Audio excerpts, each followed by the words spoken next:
Pinapatawa mo naman ako. Ano namang ayos mo ngayon? Sanchay ka naman ngayon. Ikaw talaga. Kayo talaga. Mahilig yung sa trending, no? Wala lang, pastora. Nakikitrending lang ako. Damay-damay na lang ako. Pastora, grabe talaga. Hindi ako makapaniwala magagawa yun ni Jake. Wala siyang konsiderasyon. Cruel siya. Oh, ano nangyari?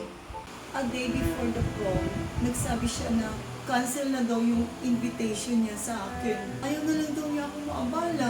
Then, alam mo, pastor, nabalitaan ko na may iba pala siyang partner sa prom.